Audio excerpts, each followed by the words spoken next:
प्रिय विद्यार्थियों, मैं डॉक्टर नवनीत शर्मा, सह आचार्य संस्कृत, राजकीय कन्या महाविद्यालय बयाना।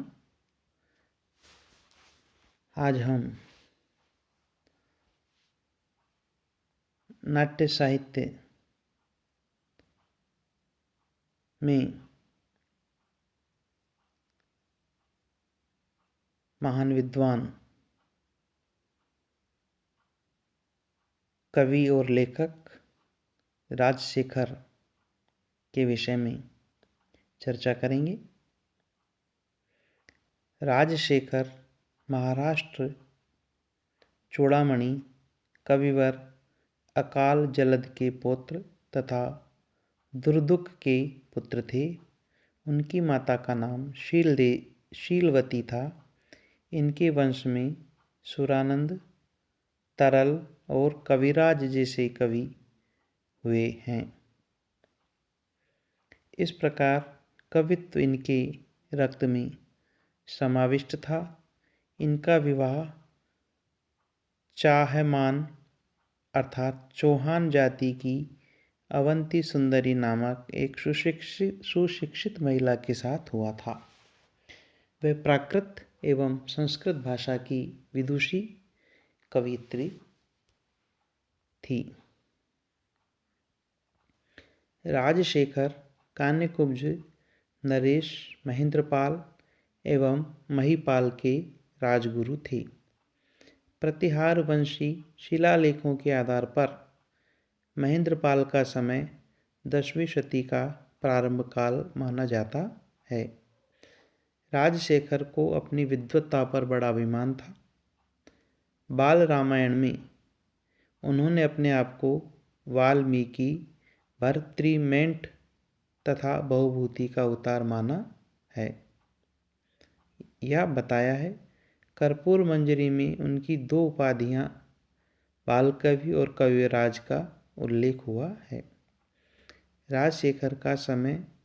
राजशेखर अपने को आदिकवि वाल्मीकि, हयग्रीव वध महाकाव्य के रचयिता भर्तृमेंट तथा करुण रस के जीवंत विग्रह बहुभूति का अवतार मानते हैं। यथा बभूव वाल्मीकि भव कवि पुरः ततः प्रपेदे भुवि भर्तृमेंटताम स्थितः पुनर्यो भवभूतिरेखया स वर्तते संप्रति राजशेखर है। इससे यह तो स्पष्ट है कि वे भवभूति के उत्तरवर्ती थे। राजशेखर ने अपने ग्रंथों में उद्भट, जिनका कि काल 800 ईस्वी, और आनंदवर्धन, जिनका काल 850 ईस्वी का उल्लेख किया है। तिलक मंजरी 1000 ईस्वी तथा व्यक्ति विवेक 1150 ईस्वी में है। अतः इससे निष्कर्ष निकलता है कि राजशेखर 10वीं शताब्दी के प्रारंभ में विद्यमान थे। राजशेखर ने महेंद्रपाल के पुत्र नरेंद्र देव को, जो कान्यकुब्ज के राजा थे, बाल भारत में अपना संरक्षक कहा है। महेंद्रपाल का समय 893 से 907 ईस्वी और महिपाल का समय 914 से 917 ईस्वी तक शिलालेखों में सिद्ध किया गया है। इससे भी यह निष्कर्ष निकलता है कि राजशेखर का समय 10वीं शताब्दी का पूर्वार्ध था। राजशेखर का कृतित्व। राजशेखर विरचित वर्तमान में 5 ग्रंथ उपलब्ध होते हैं। वे इस प्रकार हैं: काव्य मीमांसा, बाल रामायण, बाल भारत या प्रचंड पांडव, विदशाल भंजिका तथा कर्पूर मंजरी। इनमें से काव्य मीमांसा अलंकार शास्त्रीय ग्रंथ है। शेष चारों रचनाएं रूपक हैं। बाल रामायण। पहला बाल रामायण। यह रामायण के कथानक पर आधारित 10 अंकों का महानाटक है। इसकी प्रस्तावना की लंबाई 1 अंक जैसी है, अर्थात इतना विस्तृत है कि जैसे 1 अंक की कोई कहानी बन जाए, और अंक इतने लंबे हैं कि इनमें प्रत्येक की लंबाई एक छोटे से नाटक के बराबर था। एक छोटा सा नाटक उसका बन सकता है, इतने बड़े बड़े अंक हैं। संपूर्ण नाटक में 741 पद्य हैं। इनमें से 203 शार्दूल विक्रीडित और 89 स्कंदरा जैसे लंबे पद्यों का प्रयोग किया गया है। इस नाटक में एक महत्वपूर्ण विशेषता है रावण के प्रेम को मुख्य रूप देना तथा काव्य परंपरा के प्रतिकूल दर्शकों की सहानुभूति रावण से कराना। अंक अनुसार नाटक की कथा वस्तु को संक्षेप में इस प्रकार प्रस्तुत किया जा सकता है। प्रथम अंक का नाम प्रतिज्ञा पौलस्त्य है। इस अंक में रावण जनकपुरी में जानकी से विवाह करने की प्रतिज्ञा करता है तथा वह राजा जनक से उसकी पुत्री की याचना करता है। द्वितीय अंक का नाम राम रावणीय रखा गया है। इस अंक में परशुराम एवं रावण के कलह का वर्णन किया गया है। रावण परशुराम से सहायता की प्रार्थना करता है, किंतु परशुराम उसे सहायता देना तो दूर, उल्टे सबके सामने उसका अपमान करते हैं। दोनों युद्ध के लिए तत्पर हो जाते हैं, किंतु बीच बचाव से मामला शांत होता है। तृतीय अंक का नाम विलक्ष लंकेश्वर रखा गया है। इस अंक में सीता को प्राप्त नहीं करने के कारण विषाद युक्त रावण के मनोविनोद के लिए सीता स्वयंवरण नामक गर्भ नाटक का प्रदर्शन किया गया है। रावण सीता के साथ राम के परिणय को देखकर क्रोधित हो जाता है तथा खेल रोक देना पड़ता है। चतुर्थ अंक का नामकरण भार्गव भंग रखा गया है। इस अंक में राम एवं परशुराम के मध्य धनुष तोड़ने के पश्चात वाद विवाद उत्पन्न हो जाता है। पंचम अंक का शीर्षक उन्मत्त दशानन रखा गया है। इस अंक में सीता के वियोग में रावण को पुरुरवा की भांति विक्षिप्त दिखलाया गया है। षष्ठ अंक का नाम निर्दोष दशरथ रखा गया है। इस अंक में दशरथ को दोषमुक्त दिखलाने की चेष्टा की गई है। शूर्पणखा और मायाविद अयोध्या में कैकेयी और दशरथ का रूप धारण कर राम को वन भेजते हैं। रत्न शिखंड राम को वनवास संबंधी समस्त घटनाओं का क्रमशः वर्णन दशरथ को सुनाता है। वे इन विषम घटनाओं को सुनकर नितांत दुखी होते हैं। सप्तम अंक का नाम असम पराक्रम रखा है। इस अंक में समुद्र और राम के बीच वार्तालाप तथा विभीषण शरणागति का वर्णन है। समुद्र का बंधन होता है तथा राम लंका में पहुंच जाते हैं। अष्टम अंक का शीर्षक वीर विलास रखा गया है। इस अंक में लंका के युद्ध का वर्णन है। इस अंक में कलालक नामक पात्र रावण से युद्ध में उतरने वाले वीरों कुंभकर्ण, मेघनाथ आदि के अतुल पराक्रम की बातें बताता है। उनके निधन से रावण का मान ध्वस्त हो जाता है। नवम अंक में रावण के वध की कथा है। अंतिम अंक का शीर्षक सानंद रघुनंदन में सीता के अग्निशोधन के बाद राम पुष्पक विमान पर चढ़कर अयोध्या लौटते हैं। यह वर्णन बहुत लंबा किया गया है। राम अयोध्या पहुंचते हैं, जहां नगरवासी उनका स्वागत करते हैं। अंत में राम का राज्याभिषेक होता है। द्वितीय कथा तृतीय रचना के रूप में बाल भारत या प्रचंड पांडव, यह राजशेखर द्वारा विरचित द्वितीय रूपक है। यह अपूर्ण उपलब्ध होता है। इसके केवल 2 ही अंक उपलब्ध हैं। इनके 143 श्लोक प्राप्त होते हैं।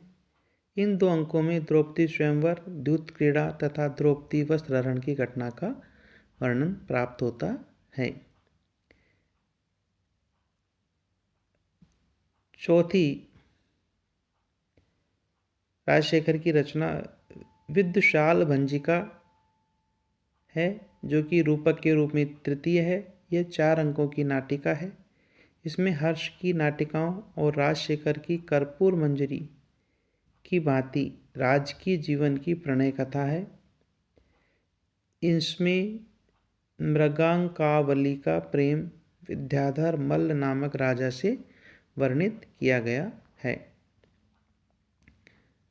5वीं रचना, जो कि रूपक के रूप में चौथी है, कर्पूर मंजरी। यह प्राकृत भाषा में 4 अंकों का एक षट्क अर्थात नृत्य प्रधान नाटक है। इसका कथानक रत्नावली के तुल्य है। इसमें राजा चंडपाल तथा कुंतल राजकुमारी कर्पूर मंजरी की प्रणय कथा वर्णित है। यद्यपि इसका कथानक लघु है, चरित्र चित्रण भी अधिक विशद नहीं है, फिर भी कई दृष्टियों से यह महत्वपूर्ण रूपक है। इस रूपक की कुछ विशेषताएं: यह केवल प्राकृत भाषा में विरचित है। इस नाटक में नांदी पाठ के पश्चात सूत्रधार का आगमन न होकर स्थापक का आगमन होता है। इस नाटक की प्रस्तावना से ऐसा प्रतीत होता है कि राजशेखर के समय में स्त्री पात्रों का अभिनय स्त्रियां करती थीं। इसमें प्रवेशक और विष्कंभक का प्रयोग नहीं हुआ है। इसमें प्रत्येक अंक का नाम जवनिकांतर है तथा जवनिका शब्द का प्रयोग रंगमंच के पर्दे के अर्थ में सर्वप्रथम यहीं पर हुआ है। इस नाटक में भाषा विज्ञान, पुरातत्व तथा ग्राम्य गीतों के अध्ययन के लिए पर्याप्त सामग्री उपलब्ध होती है। इसमें चरचरी नामक नृत्य का भी प्रयोग किया है, जिसमें हाव भाव की प्रधानता होती है। समीक्षकों ने राजशेखर के नाटकों में नाट्य गुणों की तुलना में प्रबंध काव्य के गुणों को अधिक पाया है। समीक्षकों का कहना है कि कुछ मौलिक होते हुए भी इन पर हर्ष, भवभूति और मुरारी का स्पष्ट प्रभाव परिलक्षित होता है। बाल रामायण में तो उनका ध्यान केवल नाटक के कलेवर के विस्तार में लगा हुआ है तथा सभी नाटकीय गुणों की उपेक्षा की गई है। कर्पूर मंजरी एवं विद्वशाल भंजिका यद्यपि कलेवर की दृष्टि से विस्तृत नहीं है, किंतु नाट्य गुणों का उनमें अभाव है। उनमें वस्तु योजना एवं चरित्र चित्रण की पूर्ण उपेक्षा की गई है। हाँ, भावात्मक मनोरंजन अवश्य है। राजशेखर की शैली शास्त्रीय परिभाषा में गौड़ी है, किंतु पांचाली का भी पुट स्थान स्थान पर प्राप्त होता है। भवभूति की शैली से ये अत्यधिक प्रभावित हैं। शब्द चमत्कार एवं ध्वन्यात्मकता इनकी शैली की विशेषता है, परंतु रस का वह परिपाक, हृदय के भावों की गहरी परख, प्रकृति और मानवता का परस्पर रागात्मक संबंध जो भवभूति की काव्य कला की आभूषण है, यहाँ पर प्राप्त नहीं होते हैं। जहाँ तक छंद विधान का प्रश्न है, राजशेखर सुंदर संगीतमय लंबे लंबे छंदों को निबद्ध करने में कुशल हैं। श्रगधरा एवं शार्दूल विक्रीडित जैसे दीर्घकाय छंद उन्हें प्रिय हैं। उनकी शार्दूल विक्रीडित छंद की प्रशंसा में क्षेमेंद्र कवि ने इस प्रकार कहा है: शार्दूल विक्रीडितैरेव प्रख्यातो राजशेखरः शिखरीव परम वक्रैः सोल्लेखैरुच्चशेखरैः। नाटकों में नृत्य और गान का समावेश उनकी नाट्य शिथिलता की कमी को पूरा करता है। सुंदर शब्दों का उनके पास अपार भंडार है। वे वस्तुतः शब्द कवि हैं। नोक झोंक वाले शब्दों का विन्यास उनके नाटकों में अद्भुत चमत्कार उत्पन्न करता है। लोकोक्तियों तथा मुहावरों का विशेष चमत्कार इनके नाटकों में पाया जाता है। डॉक्टर वचनदेव कुमार ने राजशेखर के संबंध में अपना अभिमत इस प्रकार व्यक्त किया है। वे अपने को वाल्मीकि तथा भवभूति का अवतार मानते हैं, किंतु उनमें आदिकवि की प्रांजल सहजता एवं भवभूति की वज्रदावक करुणता का सर्वथा अभाव दिखलाई पड़ता है। फिर भी राजशेखर महाकवि की पंक्ति में आसन के अधिकारी हैं, इसमें कोई संदेह नहीं है। आज की क्लास में हम इतना ही अध्ययन करेंगे। धन्यवाद।